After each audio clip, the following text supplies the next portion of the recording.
தமிழகம் முழுவதும் தேர்தல் விழிப்புணர்வு நிகழ்ச்சிகள் மற்றும் பறக்கும் படை சோதனைகள் நடைபெற்று வருகின்றன. இது குறித்த ஒரு செய்தி தொகுப்பு.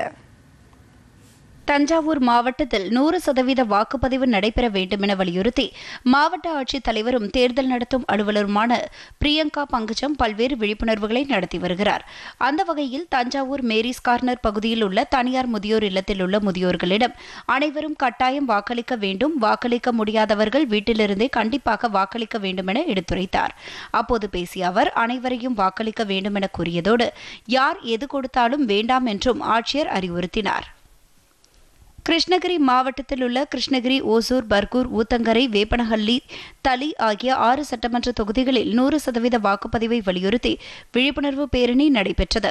ஊரக வளர்ச்சித்துறை பணியாளர்கள், தேர்தல் பணியில் ஈடுபட்டுள்ள பணியாளர்கள் என 300க்கும் மேற்பட்டோர் மோட்டார் சைக்கிள் பேரணியில் ஈடுபட்டனர். கிருஷ்ணகிரி மாவட்ட விளையாட்டு மைதானத்தில் தொடங்கிய இந்த பேரணியில் மாவட்ட ஆட்சியர் தினேஷ்குமார், மாவட்ட காவல் கண்காணிப்பாளர் தங்கதுரை ஆகியோர் தலைக்கவசம் அணிந்து பேரணியில் பங்கேற்றனர்.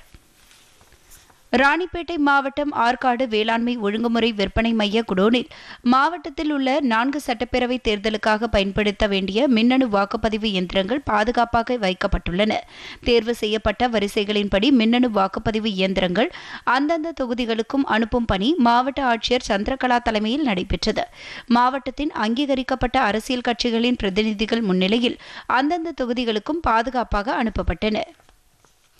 கள்ளக்குறிச்சி மாவட்ட ஆட்சியர் அலுவலக கூட்டரங்கில் சட்டமன்ற தேர்தல் முன்னேற்பாட்டு பணிகள் குறித்து கலந்தாய்வுக் கூட்டம் மாவட்ட தேர்தல் அலுவலர் மற்றும் மாவட்ட ஆட்சித்தலைவர் MS பிரசாந்த் முன்னிலையில் நடைபெற்றது.